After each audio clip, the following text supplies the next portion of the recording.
दिल में है तेरी याद बाबा, जिगर में तेरा प्यार। दिल में है तेरी याद बाबा, जिगर में तेरा प्यार। तेरी श्रीमत और शिक्षाएं जीवन का आधार। तेरी श्रीमत और शिक्षाएं जीवन का आधार। दिल में है तेरी याद बाबा, जिगर में तेरा प्यार। तेरी श्रीमत और शिक्षाएं जीवन का आधार।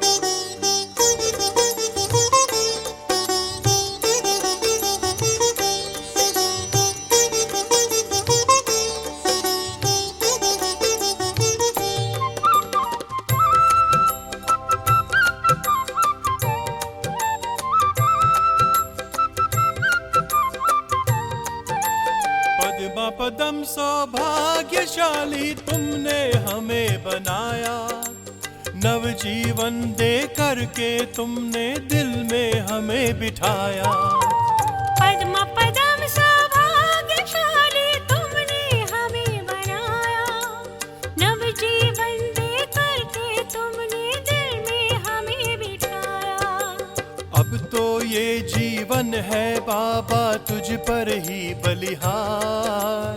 अब तो ये जीवन है बाबा तुझ पर ही बलिहार। तेरी श्रीमत और शिक्षाएं जीवन का आधार। तेरी श्रीमत और शिक्षाएं जीवन का आधार।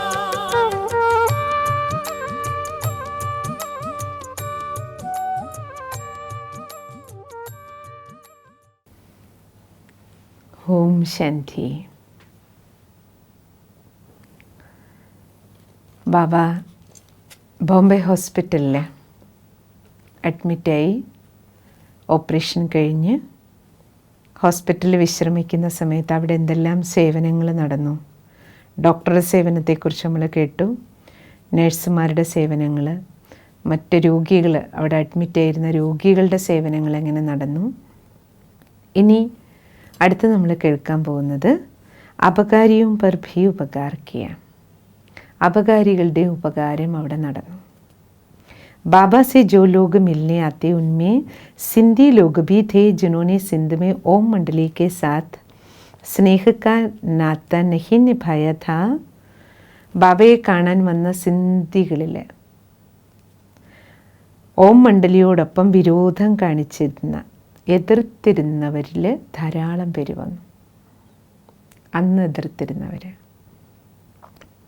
അവർ ഭാരതത്തിൽ വന്നതിന് ശേഷം ഈശ്വരീയ വിശ്വവിദ്യാലയത്തിൻ്റെ കാര്യങ്ങളുടെ മഹിമ ഭാരതം എല്ലായിടവും വാഴ്ത്തുന്നത് കേട്ട് അവർക്ക് മനസ്സിൽ കുറച്ച് സങ്കോചവും ഉണ്ടായിരുന്നു, ഉള്ളിൽ പശ്ചാത്താപവും ഉണ്ടായിരുന്നു. ചിലർ വന്നില്ല, പക്ഷേ കുറേ പേര് ബാബയെ കാണാൻ വന്നു. जब वो बाबा को देखते तो आश्चर्यचकित रह जाते. കാണാൻ വന്നതിൽ പലരും ബാബയെ കണ്ടിട്ട് അത്ഭുതപ്പെട്ടു. ഈ പ്രായത്തിലും ബാബ പ്രായത്തിൻ്റെതായ യാതൊരു ബുദ്ധിമുട്ടും ഇല്ലാതെ, കാരണം അവരെല്ലാം ബാബയെ കണ്ടിട്ട് 25-30 വർഷങ്ങളായപ്പോഴേക്കും. അതിന് ശേഷം കാണുകയാണ്, സിന്ധിൽ നിന്ന് ഭാരതത്തിലേക്ക് വന്നതിന് ശേഷം. പക്ഷേ ബാബ അതേപോലെ തന്നെയുണ്ട്. ബാബയുടെ അവസ്ഥ, ബാബയുടെ ശരീരത്തിലെ വൃദ്ധാവസ്ഥയുടെ യാതൊരു ലക്ഷണങ്ങളുമില്ല. ബാബയുടെ മുതുകിൽ വളവോ പ്രായാധിക്യത്തിൻ്റെ ലക്ഷണങ്ങളോ ഈ 78-79 വയസ്സിലും യാതൊരു വാർദ്ധക്യ ലക്ഷണങ്ങളും ഇല്ലാതെ കാണുമ്പോൾ അവർക്ക് അത്ഭുതം തോന്നി. കാരണം അവരെല്ലാവരും അപ്പോഴേക്കും ശാരീരികമായിട്ട് മാനസികമായിട്ടും വളരെയധികം വാർദ്ധക്യത്തിൻ്റെ അവസ്ഥയിലൂടെ പോയി കഴിഞ്ഞു. बाबा भी युक्ति संगत रीति से उन्हें ज्ञान के ബാബയെ കാണാമെന്ന അവരോടൊപ്പം ബാബ വളരെ യുക്തിപൂർവം ജ്ഞാനത്തിൻ്റെ ചില അമൂല്യ രഹസ്യങ്ങൾ പങ്കുവച്ചു. കുശലാന്വേഷണത്തിൻ്റെ ഇടയിൽ തന്നെ ബാബ ജ്ഞാനരത്നങ്ങളും കൊടുത്തു. ഇസ് പ്രകാർ സമ്പർക്ക് മേ ആനെ സേ ഉन्हें ही ഈശ്വരീയ സന്ദേശ് തോ മിൽ ഹി ഗയ. ഈ കാരണത്തിൽ ബാബയെ കാണാൻ വേണ്ടിയിട്ട് വന്നതാണെങ്കിലും അവർക്കും ഈശ്വരീയ സന്ദേശം കിട്ടി. സ്വയം ബാബാനെ ബി ഉन्हें നിമന്ത്രൺ തോ ദേഹി ദിയ. ബാബ തന്നെ സ്വയം അവരെ ക്ഷണിച്ചു വരാൻ. കാരണം വിരോധികളായിരുന്നത് കാരണം പലർക്കും ബാബയെ വന്ന് കാണാൻ മടിയുണ്ടായിരുന്നു, സങ്കോചം ഉണ്ടായിരുന്നു. കാരണം അത്ര ഉപദ്രവം ചെയ്തിരുന്നല്ലോ ബാബയോടും കുട്ടികളോടും. അതുകൊണ്ട് ബാബയ്ക്ക് അറിയാമായിരുന്നവർക്ക് മടിയുണ്ടെന്ന് ബാബയുടെ അടുത്തേക്ക് വരാൻ. അങ്ങനെ മടിച്ചിരുന്നവരെ ബാബ സ്വയം ക്ഷണിച്ചു വരുത്തി വരാൻ പറഞ്ഞു. ശിവ ബാബാക്ക മധുർ പരിചയ കുച്ച് തോ ഉൻകെ കാനോമേ പേ പടുകയാ. അങ്ങനെ അവരുടെ കാതുകളിലും ശിവ ബാബയുടെ മധുര മഹാവാക്യങ്ങൾ വീണു. ബാബ കി ആകൃതി പ്രകൃതി കോ ഹി ദേക്കർ. ബാബയുടെ രൂപവും ഭാവവും ശരീരവും എല്ലാം കണ്ടിട്ട് അവർക്ക് അത്ഭുതം തോന്നി. ഇസ് ഈശ്വരീയ വിശ്വവിദ്യാലയ മേ ജീവൻ സദോഗുണി ബനായ ജാതാ ഹൈ. ഈ ഈശ്വരീയ വിശ്വവിദ്യാലയത്തിൽ ജീവിതം സദോഗുണിയാണെന്ന് ബാബയുടെ ശരീരം കണ്ടിട്ട് തന്നെ അവർക്ക് മനസ്സിലായി. ബാബയുടെ രൂപവും ഭാവവും കണ്ടിട്ട് മനസ്സിലായി. ബാബയ്ക്ക് അവരോട് യാതൊരു വിരോധവും ഇല്ലയെന്ന് അവർക്ക് മനസ്സിലായി, ഇത്രയും ഉപദ്രവിച്ചവരോട്. फिर ये भी देखने में आया कि मुंबई नगर की धरनी पर बाबा के चरण पड़ने के बाद മറ്റൊന്ന് കാണപ്പെട്ടത് ബോംബെ മഹാനഗരത്തിൽ ബാബയുടെ പാദസ്പർശത്തോടു കൂടിയിട്ട് ഈശ്വരീയ സേവനത്തിൻ്റെ ഗതിവിഗതികൾ മാറി. അത് നാൾക്ക് നാൾ ഉന്നതി പ്രാപ്തമാക്കാൻ തുടങ്ങി. ബാബ ജിസ് സർവീസ് കെ അർത്ഥ മുംബൈ ആയേ ഥേ വോ ദിവ്യ പ്രയോജൻ ഭി സഫൽ ഹോ ഗയ. അങ്ങനെ ഏത് സേവാർത്ഥമാണോ ബാബ ബോംബെയിൽ വന്നത് ആ സേവനം സഫലമായി നടന്നു. സഭി കോ അവിനാശി ജ്ഞാൻ രത്നോं की സൗഗാത്ത്. ഇനി ബാബ ഹോസ്പിറ്റൽ വിട്ടു പോകുന്നതിന് മുമ്പ് എല്ലാവർക്കും അവിനാശി ജ്ഞാനരത്നങ്ങളുടെ ഗിഫ്റ്റുകൾ നൽകിയിട്ടാണ് ബാബ പോയത്. एक ज्ञान खजाना और प्रसाद दिल खोलकर बांटा था. ഈ പ്രസാദം ബാബ മനസ്സ് തുറന്ന് എല്ലാവർക്കും കൊടുത്തു. ഏത് പുസ്തകം? ജ്ഞാനരത്നങ്ങളുടെ പുസ്തകവും ബാബ ടോളിയും എല്ലാവർക്കും നൽകി. इसी प्रसंग में ये बता देना भी ज़रूरी होगा कि जब बाबा का ऑपरेशन होना था तब डॉक्टर ने ये कह दिया था कि ऑपरेशन के बाद बाबा को रक्त देना ज़रूरी होगा.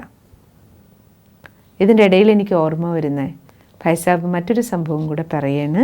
ഓപ്പറേഷനിൽ ഇടയിൽ ബാബയ്ക്ക് തീർച്ചയായിട്ടും ബ്ലഡ് കൊടുക്കേണ്ടി വരും. ഇത് കേട്ടതും ബ്രഹ്മബാബ പറഞ്ഞു, വേണ്ട. കാരണം ഈ ശരീരം പ്രഭുവിന് അർപ്പിച്ചതാണ്. പ്രഭുവിന് സമർപ്പിച്ച ഈ ശരീരത്തിൽ ഏതെങ്കിലും ദേഹ അഭിമാനികളായ വ്യക്തികളുടെ രക്തം ഈ ശരീരത്തിലേക്ക് പ്രവേശിപ്പിക്കാൻ പാടില്ല. उन्हीं दिनों संदरी बहन भी बाबा के साथ ही गई हुई थी और उन्होंने शिव बाबा को ध्यान अवस्था में संदेश दिया. സന്ദ്രി ദാദി ആ സമയത്ത് ബാബയുടെ പ്രൈവറ്റ് സന്ദേശിയായിരുന്നല്ലോ. എന്ത് കാര്യവും ബാബ ശിവബാബയോട് ചോദിച്ചേ ചെയ്യുള്ളൂ.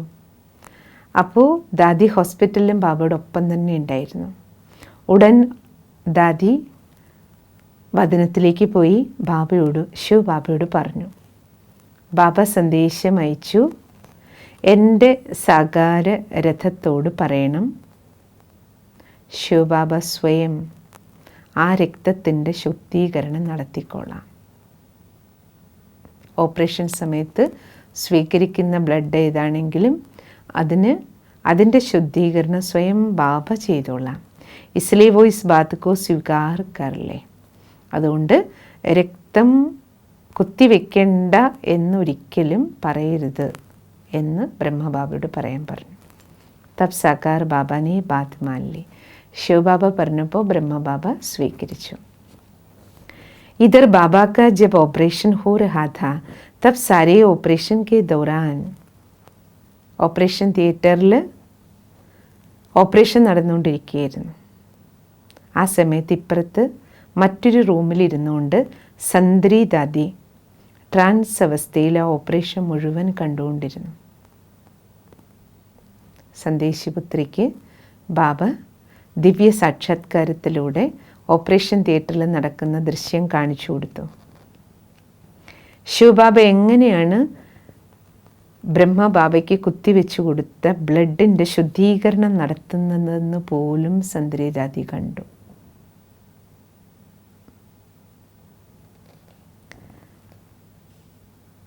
ഇസി പ്രകാർ ബ്രഹ്മകുമാരി പുഷ്പശാന്താജി ഭി, അതേപോലെ പുഷ്പശാന്താദി ദാദിയും ഓപ്പറേഷൻ്റെ ദൃശ്യം മുഴുവൻ ട്രാൻസ് അവസ്ഥയിലിരുന്ന് കണ്ടുകൊണ്ടിരുന്നു. ബോംബെയിലെ സെൻറ്ററിലായിരുന്നല്ലോ ദാദിയും. കാൺപൂരിൽ സതി ദാദി ട്രാൻസ് അവസ്ഥയിൽ കാൺപൂരിലിരുന്നു കൊണ്ട് ബാബയുടെ ദിവ്യ സന്ദേശിയും ഓപ്പറേഷൻ്റെ രംഗങ്ങൾ കണ്ടുകൊണ്ടിരുന്നു. സന്ദേശിപുത്രിമാർക്കെല്ലാം ബാബ അവിടെ ദൃശ്യം കാണിച്ചു കൊടുത്തു. മറ്റ് ചില സ്ഥലങ്ങളിലും സന്ദേശിപുത്രിമാർക്ക് ധ്യാനാവസ്ഥയിൽ ബാബ ഈ സാക്ഷാത്കാരം കാണിച്ചു കൊടുത്തിരുന്നു. അതേപോലെ തന്നെ മധുബനിലും പ്രതിദിനം ബോംബെയിൽ എന്ത് നടക്കുന്നു എന്ന് സന്ദേശിപുത്രിമാർ വഴി ബാബ സന്ദേശം കാണിച്ചു കൊടുത്തുകൊണ്ടേയിരുന്നു. കൂടാതെ ബോംബെയിൽ നിന്ന് ലെറ്ററുകളും വന്നിരുന്നു. साकार रूप में बाबा की अनुपस्थिति में യജ്ഞമാതാ, ബാക്കി മധുബനത്തിലെ മമ്മ ബാബ ബോംബെയിലുണ്ടായിരുന്ന ഈ സമയത്ത് യജ്ഞമാതാവ് സരസ്വതിജി തൻ്റെ മക്കൾക്ക് ജ്ഞാനമുരളി കേൾപ്പിച്ചു കൊടുത്ത് ആധ്യാത്മിക ഉന്നതിയിലേക്ക് മക്കളെ നയിച്ച് ഓരോ കാര്യങ്ങളും ബാബ ഇല്ലാതിരുന്ന സാഹചര്യത്തിലും ഏറ്റവും നല്ല രീതിയിൽ നടത്തി. കുറച്ച് ദിവസത്തിന് ശേഷം ബാബ സ്വന്തം കൈകൾ കൊണ്ട് ബോംബെയിൽ നിന്ന് കത്തുകൾ അയക്കാൻ തുടങ്ങി. इसलिए सभी ज्ञान विज्ञान द्वारा आध्यात्मिक पद पर आगे बढ़ रहे थे. അങ്ങനെ എല്ലാ അർത്ഥത്തിലും ആധ്യാത്മികമായ ആ പരിപക്വതയിൽ ആധ്യാത്മികമായ ട്രാക്കിലൂടെ തന്നെ ജ്ഞാനയോഗത്തിലൂടെ തന്നെ മക്കളെല്ലാം മുന്നോട്ട് പോയിക്കൊണ്ടിരുന്നു.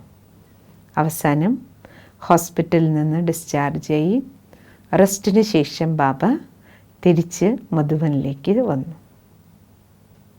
വീണ്ടും മധുബനത്തിൽ യജ്ഞനിവാസികളും ബാബയും അമ്മയും ചേർന്ന് ആ പഴയ വസന്തം തിരിച്ചു വന്നു. ഇനി അടുത്ത അനുസ്മരണമാണ്. ഭായ് സാബിന് അടുത്ത ഓർമ്മ വരുന്നത് ബാബയുടെ കൂടെയുള്ള പാണ്ഡവ് ഭവൻ എങ്ങനെ തയ്യാറായി. ഇപ്പം നമ്മൾ മധുബനിൽ പോകുമ്പോൾ ഈശ്വരി വിശ്വവിദ്യാലയത്തിൻ്റെ മുഖ്യാലയം എന്ന് പറയുന്നത് പാണ്ഡവ് ഭവനമാണല്ലോ. ശാന്തിവനം താഴെ ആക്ടിവിറ്റീസ് കൂടുതൽ നടക്കുന്നത് ഇപ്പോൾ ശാന്തിവനത്തിലാണെങ്കിലും വേൾഡ് ഹെഡ് ക്വാർട്ടർ എന്നുള്ളത് അഡ്രസ്സ് പാണ്ഡവ് ഭവനത്തിൻ്റേതാണ്.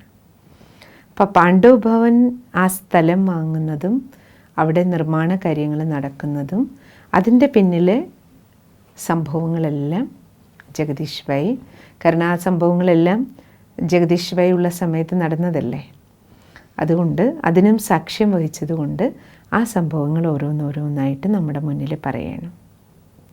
പാണ്ഡവ് ഭവൻ ഓർ ബാബ കാ ബഗീച്ച, പാണ്ഡവ് ഭവനവും ബാബയുടെ പൂന്തോട്ടവും. ഇനി ഞാൻ നിങ്ങളോട് പറയാൻ പോകുന്നത് 1956 സംഭവങ്ങളാണ്. ഓരോന്നും വർഷങ്ങൾ ഓർമ്മ വെച്ചുകൊണ്ടാണ് ഭായ് സാബ് നമ്മളോട് പറയണത്. 1956 രാജസ്ഥാൻ സർക്കാർ ഈശ്വരി വിശ്വവിദ്യാലയത്തിൻ്റെ പേരിൽ ഒരു നോട്ടീസ് അയച്ചു. ഗവൺമെൻറ് നിന്ന് നോട്ടീസ് വന്നു. ആ സമയത്ത് കോട്ട ഹൗസ്, ആ ബിൽഡിങ്ങിലാണ് ഈശ്വരി വിശ്വവിദ്യാലയത്തിൻ്റെ മുഖ്യാലയം നിലനിന്നിരുന്നത്. വാടക കെട്ടിടമായിരുന്നു, ഗവൺമെൻറ്റിൽ നിന്ന് ലീസിനെടുത്തതായിരുന്നു. ആ ബിൽഡിങ് 2 ബിൽഡിങ്ങുകളായിരുന്നു ഗവൺമെൻറ്റിൻ്റെ. അത് രണ്ടും മൗണ്ട് അബുവിലുണ്ടായിരുന്ന 2 ബിൽഡിങ്ങിലായിട്ടാണ് ബാബയും കുട്ടികളെയും 300 പേര് താമസിച്ചിരുന്നത്. ആ 2 ബിൽഡിങ്ങും ഉടനെ കാലിയാക്കണമെന്നതായിരുന്നു നോട്ടീസ്.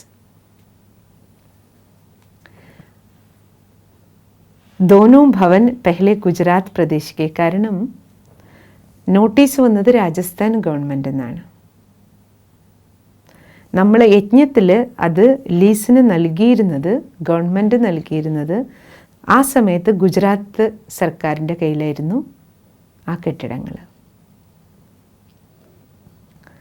അതിനുശേഷം ഉൻസേഹി ഗുജറാത്ത് സർക്കാരിൽ നിന്നാണ് ഈശ്വരീയ സേവാർത്ഥം റെൻറ്റിനെടുത്തത്. പരന്തു അബ് കുച്ച് വർഷവും സേ, പക്ഷെ നമ്മൾ യജ്ഞത്തിൽ ബാബ അത് വാടകയ്ക്ക് എടുത്തതിന് ശേഷം അബു പർവ്വതം, ആ പട്ടണം പ്രദേശം മുഴുവൻ രാജസ്ഥാനിലേക്ക് മാറി, സ്റ്റേറ്റ് മാറി. അപ്പോൾ രാജസ്ഥാൻ സർക്കാർ എന്ത് തീരുമാനിച്ചു? ആ പ്രദേശമെല്ലാം മൗണ്ട് അബുവും പരിസര പ്രദേശമൊക്കെ ഗുജറാത്തിൽ നിന്ന് രാജസ്ഥാൻ സർക്കാരിന് കിട്ടിയ സമയത്ത് അവർ ഈ 2 ബിൽഡിങ്ങും പൊളിച്ചിട്ട് അവിടെ പ്രാദേശിക സർക്കാർക്ക് പ്രശാസനിക് ക്ഷേത്ര, അഡ്മിനിസ്ട്രേറ്റീവ് ഏരിയയാക്കി അതിനെ മാറ്റാൻ തീരുമാനിച്ചു. അതിനുള്ള കെട്ടിടങ്ങൾ അവിടെ പണിയണം. രാജസ്ഥാൻ സർക്കാരിനെ നിർണയ ലിയാ ഥാ. രാജസ്ഥാൻ സർക്കാർ ഈ തീരുമാനം എപ്പോഴേ എടുത്തു കഴിഞ്ഞു, പക്ഷേ യജ്ഞത്തിൽ ആർക്കും അറിയില്ല എന്നേ ഉള്ളൂ. നമ്മളവിടെ വാടകയ്ക്ക് ഇരിക്കുമ്പോൾ അവർ ഗവൺമെൻറ് ലെവലിൽ തീരുമാനം എടുത്തിട്ട് കുറേ നാളുകളായി. വോ യഹാംബർ അപ്പന സർക്കിട്ട് ഹൗസ് ബനായെങ്കിൽ, അവിടെ ഗവൺമെൻറ് സർക്കിട്ട് ഹൗസ് ഉണ്ടാക്കുകയാണ്. ജഹാംബർ സർക്കാരി അധികാരി ആക്കർ രഹാ കരെങ്കിൽ, അവിടെയാണ് ഇനി സർക്കാർ ഉദ്യോഗസ്ഥന്മാർ താമസിക്കാൻ പോകുന്നത്. നോട്ടീസ് में ये लिखा था कि दोनों भवन सरकार को अपने प्रयोग के लिए चाहिए. നോട്ടീസിലുണ്ടായിരുന്നത് 2 കെട്ടിടങ്ങളും സർക്കാരിന് തങ്ങളുടെ ആവശ്യത്തിന് വേണ്ടിയിട്ട് തിരിച്ചു വേണം, അതുകൊണ്ട് ഉടൻ തന്നെ കാലിയാക്കണം എന്നായിരുന്നു. ഹോഗ വഹി ജോ ഹോന ഹോഗ, എന്താണോ സംഭവിക്കേണ്ടത് അത് നടക്കും. ഡ്രാമയിൽ നടന്നത് നടക്കും. अब इतने बड़े संस्थान के आवास निवास, പക്ഷേ അപ്പോഴേക്കും ഇത്രയും വലിയ യജ്ഞത്തിൽ ഇത്രയും പേരുടെ താമസ സ്ഥലം ഈ 2 കെട്ടിടത്തിലും കൂടെയാണ് ഇത്രയും യജ്ഞപുത്രർ താമസിച്ചുകൊണ്ടിരുന്നത്. 300 പേര് ഈ 2 കെട്ടിടങ്ങളും കാലിയാക്കി. മൗണ്ട് അബു പോലെയുള്ള സ്ഥലത്ത് അധികം കെട്ടിടങ്ങളും ഇല്ലല്ലോ അവിടെ. പെട്ടെന്ന് കാലിയാക്കാൻ പറഞ്ഞാൽ എങ്ങോട്ട് പോവും ഇത്രയും പേര്? അത് മാത്രമല്ല, അപ്പോഴേക്കും വിശ്വവിദ്യാലയം 1956 ആകുമ്പോഴേക്കും ഇന്ത്യയിലും പല ഭാഗങ്ങളിലും സേവാ കേന്ദ്രങ്ങളും തുടങ്ങി. മുഖ്യാലയം എന്നുള്ള, ഇപ്പോൾ ഈശ്വരി വിശ്വവിദ്യാലയത്തിൻ്റെ ഹെഡ് ക്വാർട്ടേഴ്സ് എന്ന നിലയിൽ വളരെയധികം വികാസവും പ്രാപിച്ചിരുന്നു. അപ്പോൾ പെട്ടെന്ന് ഇതിനെ എങ്ങോട്ട് മാറ്റും? അതിനനുകൂലമായൊരു സ്ഥലം കിട്ടണ്ടേ? दुविधा मन को तो दो ठोकर सकती थी, परंतु बाबा तो भगवान और भावी के भरोसे पर बिल्कुल ही निश्चिंत थे. ആലോചിക്കുകയാണെങ്കിൽ ബ്രഹ്മ ബാബയ്ക്ക് ഇത് ഏറ്റവും വലിയ ഒരു ആശയക്കുഴപ്പത്തിൻ്റെ സംഘർഷത്തിൻ്റെ വിഷയമായിരുന്നു. എന്നാൽ ബ്രഹ്മ ബാബ ഭഗവാനും ഡ്രാമയുടെ ഭാവിക്കും മുന്നിൽ സമർപ്പിച്ച് സ്വയം നിശ്ചിന്തനായിരുന്നു. എന്താകും, എങ്ങോട്ട് പോകും, ഇത്രയും പേരെയും കൊണ്ട് എങ്ങോട്ടും, ഈ യാതൊരു ചിന്തയും ബാബയ്ക്ക് ഉണ്ടായിരുന്നു. കാരണം ബാബ ഇത്രയും നിശ്ചിന്തനായിരുന്നു. ഭഗവാന്റെ കാര്യമാണ്. ഡ്രാമയുടെ ഭാവിയിലും ബാബയ്ക്ക് നിശ്ചയമായിരുന്നു. ഡ്രാമയിൽ കൽപ്പം മുമ്പ് എവിടെയാണോ ഷിഫ്റ്റ് ചെയ്ത് അവിടേക്ക് ഷിഫ്റ്റ് ആകും. അത് ബാബയ്ക്ക് ഉറപ്പായിരുന്നു. ഉന്നോനെ കൊയ് യോഗ്യ സ്ഥാൻ ഢൂണ്ടിനെ കേളിയ, ബാബ ഇത്രയും പറഞ്ഞു, നമുക്ക് അനുയോജ്യമായൊരു സ്ഥലം എവിടെയെങ്കിലും ഉണ്ടോ എന്ന് നിങ്ങൾ അന്വേഷിക്കൂ. क्या होगा, अच्छी जगह मिलेगी या नहीं, इस प्रकार का कोई विकल्प. പക്ഷേ എന്താകുമെന്നോ തങ്ങൾക്ക് പറ്റിയ സ്ഥലം കിട്ടുമോ എന്നോ ഈ തരത്തിലുള്ള യാതൊരു നെഗറ്റീവ് സങ്കല്പങ്ങൾ ബാബയെ സ്പർശിക്കുക പോലും ചെയ്തിട്ടില്ല. നമ്മളൊക്കെ ആയിരുന്നെങ്കിലോ ആ സ്ഥാനത്ത്, ഒരു ചെറിയ കുടുംബമാണെങ്കിൽ പോലും വാടകയ്ക്ക് ഇരുന്ന് കഴിഞ്ഞാൽ ഒരു കെട്ടിടം മാറേണ്ട സമയത്ത് എത്ര ചിന്തയെ വരിക അല്ലേ. കാലിയാക്കാൻ ഓണർ പറഞ്ഞ ഒരു ചെറിയ കുടുംബം, 4-5 പേരുടെ കുടുംബം, ഇത് 300-400 പേരെയും കൊണ്ട് എങ്ങോട്ടാ പോകുക, ഈ ചിന്ത പോലും ഇല്ല. ബാബ സദാ കഹാ കർത്തേ, ബാബ സദാ പറയുമായിരുന്നു, ബച്ചേ മെഹനത് സെ കാര്യ കർത്തേ ചലോ, കുട്ടികളെ നിങ്ങൾ ചെയ്യേണ്ട പ്രയത്നം നിങ്ങൾ ചെയ്തുകൊണ്ട് പോകും. അന്വേഷിക്കാനുള്ള പ്രയത്നം ചെയ്തോളൂ. ഈ പ്രശ്നಕ್ಕೆ പീച്ചെ എന്താകും എങ്ങനെയാകും ഈ ചോദ്യത്തിൻ്റെ പിന്നാലെ നിങ്ങൾ പോകണ്ട. ഹോഗ വഹി ജോ ഹോന ഹോഗ, എന്തേ സംഭവിക്കൂ, സംഭവിക്കേണ്ടതേ സംഭവിക്കൂ. ആപ് അപ്പന പാർട്ട് ബച്ചാവോ, താങ്കൾ താങ്കളുടെ പാർട്ട് നന്നായി അഭിനയിക്കൂ എന്ന് ബാബ മക്കളോട് പറഞ്ഞു. നിങ്ങൾ ചെയ്യേണ്ട പാർട്ട് അസലായിട്ട് ചെയ്യും. पिताश्री ने निर्देश दिया कि सरकार को इसका उत्तर दे दिया जाए. എന്നിട്ട് ബാബ കുറച്ച് കുട്ടികളോട് കെട്ടിടം അന്വേഷിക്കാൻ പറഞ്ഞു ഷിഫ്റ്റിങ്ങിന്. അടുത്ത കുറച്ച് പേരോട് സർക്കാരുമായിട്ടുള്ള ആശയവിനിമയം നടത്തി ആ ഗ്രൂപ്പിനെ അതേൽപ്പിച്ചു. അവരോട് പറഞ്ഞു, ബാബ ഈ കത്തിന് ഗവൺമെൻറ്റിന് മറുപടി കൊടുക്കൂ, മന്ത്രിമാരെ പോയിട്ട് കാണൂ. മുഴുവൻ ഭാരതദേശത്തിലെ ഈശ്വരീയ വിശ്വവിദ്യാലയത്തിൽ മാത്രമേ ഇത്രയും അമ്മമാരും സഹോദരിമാരും ഭാരതീയരുടെ സ്വഭാവ ശുദ്ധീകരണ കാര്യത്തിൻ്റെ ഇത്രയും ഉയർന്ന കാര്യം ഭാരതത്തിൽ ചെയ്തുകൊണ്ടിരിക്കുന്ന ഇത്രയും മാതാക്കളും കന്യകമാരും അടങ്ങിയ മറ്റൊരു സ്ഥാപനം ഭാരതത്തിലില്ല എന്ന കാര്യം സർക്കാരിനെ ബോധ്യപ്പെടുത്താൻ വേണ്ടി ബാബ കുട്ടികളെ ഏൽപ്പിച്ചു. ഈശ്വരീയ വിശ്വവിദ്യാലയം ഇവിടെ നിലനിൽക്കുന്നത്, ഈ കെട്ടിടത്തിൽ നിലനിൽക്കുന്നത് രാജസ്ഥാൻ സർക്കാരിന് ഏറ്റവും അഭിമാനപൂർണമായ കാര്യമായി തീരും എന്ന് അവരെ ബോധ്യപ്പെടുത്താൻ പറഞ്ഞു ബാബ. ബാബാനെ ഉന്നെ എ ബി സംജാനെ കെലിയെ കഹ, എന്തൊക്കെ കത്തിൽ അവർക്ക് മറുപടി കൊടുക്കണം, ഗവൺമെൻറ്റിന് എങ്ങനെ കത്ത് കൊടുക്കണം. അടുത്ത പോയിന്റ് പറഞ്ഞു ബാബ, ഈശ്വരീയ വിശ്വവിദ്യാലയം സർക്കാരിന് സഹയോഗിയാണ്. സർക്കാരിൽ നിന്ന് യാതൊരു ഗ്രാൻറ്റും ഒന്നും വാങ്ങാതെ യാതൊരു സഹായവുമില്ലാതെയാണല്ലോ യജ്ഞം നടത്തിയിരുന്നത്. ബാപ്പു ഗാന്ധിജി പോലും സത്യവും അഹിംസയും ബ്രഹ്മചര്യത്തിലൂടെയും രാമരാജ്യ സ്ഥാപന ആഗ്രഹിച്ചിരുന്നു. ആ ശുഭലക്ഷ്യത്തിൻ്റെ പൂർത്തീകരണമാണ് ഈ മാതാക്കളും സഹോദരിമാരും ചെയ്തുകൊണ്ടിരിക്കുന്നത് എന്നും ഗവൺമെൻറ്റിനെ അറിയിക്കൂ പറഞ്ഞു. ഗാന്ധിജിയുടെ സ്വപ്ന സാക്ഷാത്കാരമാണ് തങ്ങൾ ചെയ്തുകൊണ്ടിരിക്കുന്നത്. ബ്രഹ്മകുമാരിയും കെ പാസ് ജോ കുച്ച് ഭി ഥാ, അടുത്ത പോയിന്റ് പറഞ്ഞു ബാബ, ഈ ബ്രഹ്മകുമാരി കുമാരന്മാരുടെ കയ്യിൽ ഉണ്ടായിരുന്ന ശരീരം, മനസ്സ്, ധനം എല്ലാം അവർ സ്വ ഇച്ഛയാൽ ഭാരതദേശത്തിൻ്റെ സേവനത്തിൽ പൂർണ്ണമായും ഉപയോഗിച്ചു കഴിഞ്ഞു. അതാ ജോ സംസ്ഥായി സുച്ച കാര്യ കർ രഹി ഹോ ഉസ്സെ ടിക്കാന ഭി ഛീൻ ലേന. ഭാരതത്തിൻ്റെ ഉദ്ധാരണത്തിന് വേണ്ടി തങ്ങളുടെ സർവസ്വവും സമർപ്പിച്ച മാതാക്കൾക്കും പെൺകുട്ടികൾക്കും വേണ്ടി താമസിക്കാൻ വേണ്ടി വാടകയ്ക്ക് തന്നിരിക്കുന്ന ഈ കെട്ടിടം കൂടി തങ്ങളുടെ കയ്യിൽ നിന്ന് പിടിച്ചെടുക്കുന്നത് അനുചിതമാണ്, അന്യായമാണ്, ഇത് ശോഭനീയമല്ല സർക്കാരിന് എന്ന് എഴുതാൻ പറഞ്ഞു ബാബ. दूसरे प्रदेशों की सरकारें दो राजनीतिक बंटवारे के बाद, എന്നിട്ട് ബാബ പറഞ്ഞു അടുത്ത പോയിന്റ് ഇത് എഴുതണം, ഇന്ത്യ പാകിസ്ഥാൻ വിഭജനത്തിന് ശേഷം മറ്റെല്ലാ സ്റ്റേറ്റിലും സർക്കാർ പുനരധിവാസത്തിന് വേണ്ടിയിട്ട് അല്ല, ഓരോ രാജ്യത്തിൻ്റെയും ബോർഡറുകൾ അങ്ങോട്ടും ഇങ്ങോട്ടും മാറുന്ന സമയത്ത് പുനരധിവാസത്തിന് വേണ്ടി ധാരാളം സഹായങ്ങളാണ് ചെയ്തു കൊടുക്കുക.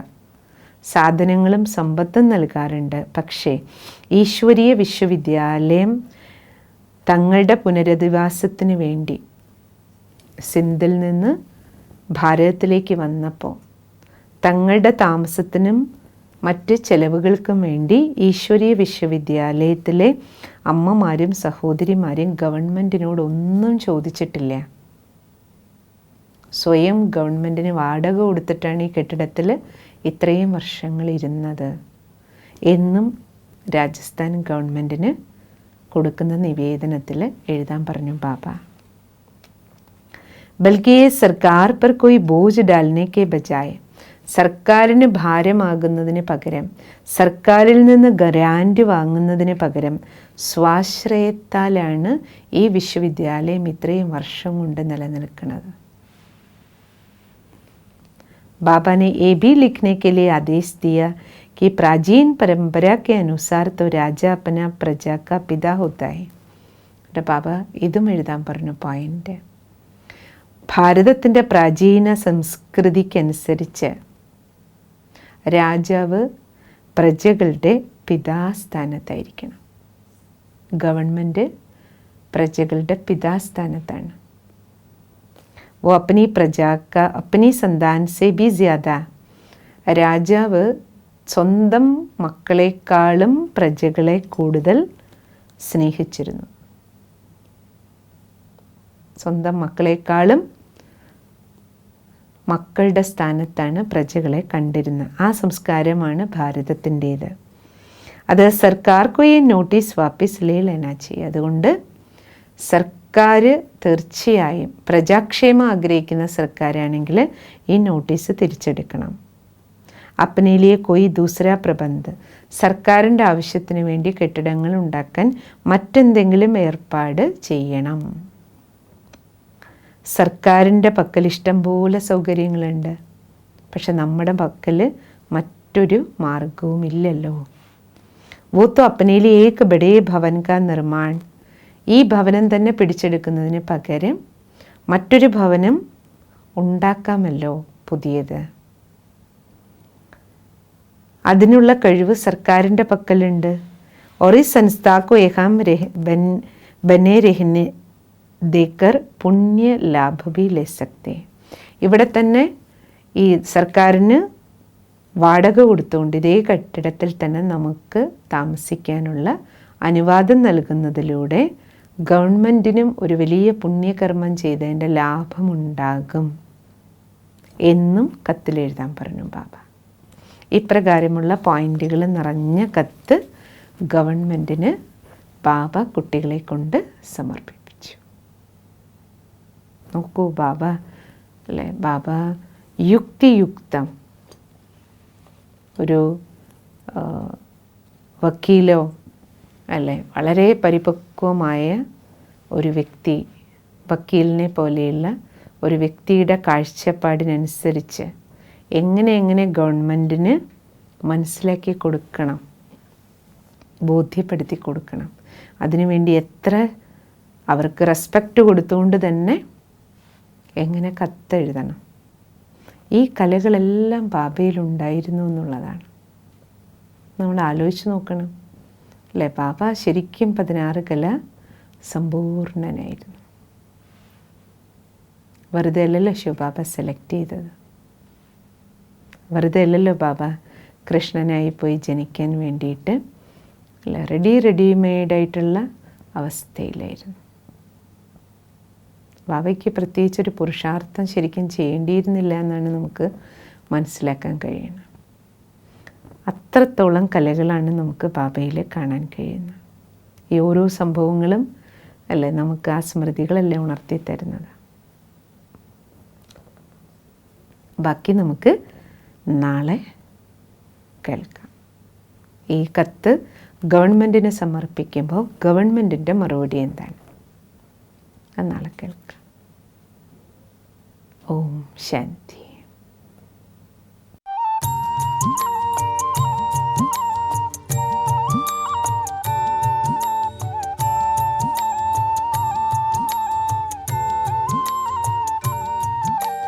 दिल में है तेरी याद बाबा जिगर में तेरा प्यार, दिल में है तेरी याद बाबा जिगर में तेरा प्यार। तेरी श्रीमत और शिक्षाएं जीवन का आधार, तेरी श्रीमत और शिक्षाएं जीवन का आधार। दिल में है तेरी याद बाबा जिगर में तेरा प्यार, तेरी श्रीमत और शिक्षाएं जीवन का आधार।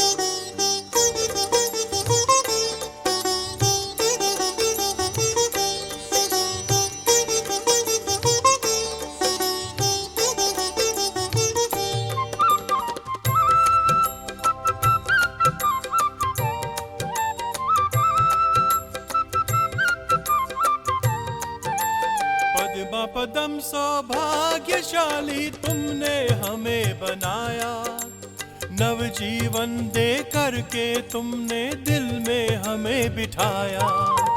पद्म पदम सौभाग्यशाली तुमने हमें बनाया, नवजीवन दे करके तुमने दिल में हमें बिठाया। अब तो ये जीवन है बाबा तुझ पर ही बलिहार, अब तो ये जीवन है बाबा तुझ पर ही बलिहार। तेरी श्रीमत और शिक्षाएं जीवन का आधार, तेरी श्रीमत और शिक्षाएं जीवन का आधार।